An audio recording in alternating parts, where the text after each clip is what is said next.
If we only teach our children what we know, they can never do better than we have done.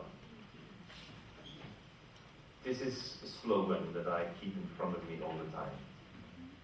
We have to be prepared to create this degree of freedom for thinking way out of the box.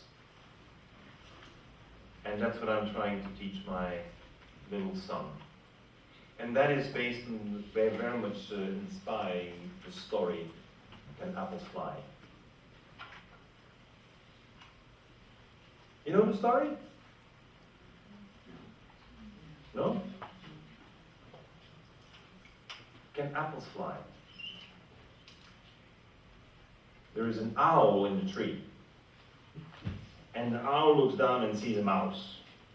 And says, "Hey you, look at all these apples around." Looks around. So, said, "Do you know that there is the law of gravity?" So what? Well, you know, the people know how to calculate how the apple falls down from the tree. So what? Well, you know, this is science. You should learn a little bit of science. It's very important for you. You know, if you don't know science, you will have no career. No. If I know this law of gravity, will I have more food? No, this has nothing to do about food. This is about intelligence. This is about being able to become an engineer. This is about the future. Look, you know, do you have feathers? Me, a bird? Of course I have a bird. Of course I have feathers. Could you pull out a feather? Sure. So the owl pulls out a feather. And what should I do with this feather? Well, drop it. And so drops the feather, and the feather starts floating around. Finally touches the ground, and the mouse says, "So now calculate according to the law of gravity. How did that work?" No, this doesn't work because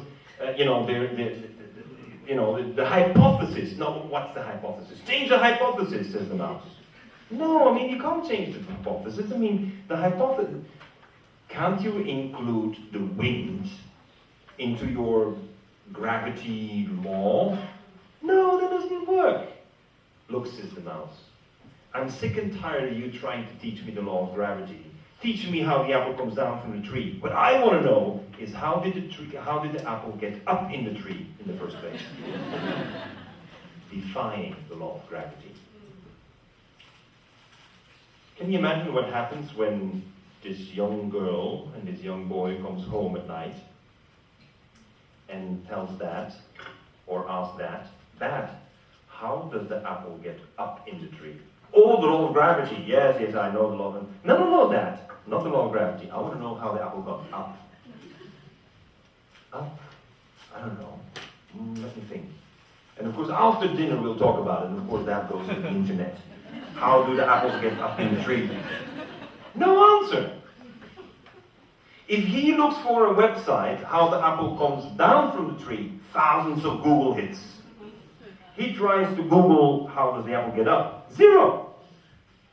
And whatever shows up has nothing to do with the question.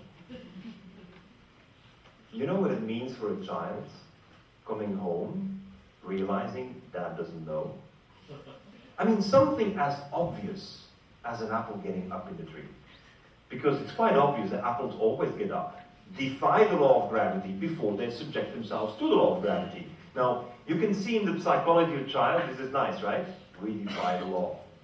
Yeah, if you're a teenager, that's what you do. Just don't do it too much. But it's interesting that the child changes its mindset because there is a question that Dad doesn't know. And as a result, the child wants to know. And we know from our experience with all these children around the world that within 1 week, the children will have collected 7 forces that permit the apple to defy gravity. Now, I'm not going to ask you to name me all 7, because I wish you good luck. But there's 7 different forces, 7 different physical effects. Now, isn't it interesting that in school we don't teach that? How come we only teach this way, we don't teach that way? Isn't this way more interesting? That one was figured out by Newton a couple of 100 years ago. So why do we have to learn it? It's in the internet. Why don't we have questions to our children to which our teachers and our parents don't have answers? And I think kids will know quickly.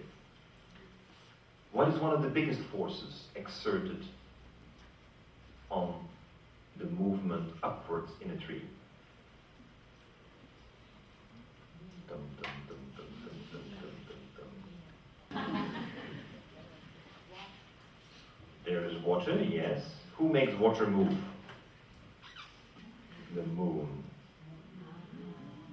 If the moon is capable of moving oceans, ebb and tide, don't you think that moon could move a little bit of water in a tree as well? What do you think is the reaction of dad when 5 days later the child comes home and says, "Dad, did you know the moon makes the apple go up?" Father thinks that is an esoteric teacher. I mean, a teacher that's not really in touch with life. Because the moon has nothing to do with it. But a child will explain why the moon is contributing, not the sole force, but is contributing to this process. And you know, this is really what we want to achieve, is that we want the children to know more, and we want them to teach. And so, I have to work all the time with my own environment to come out to my children first.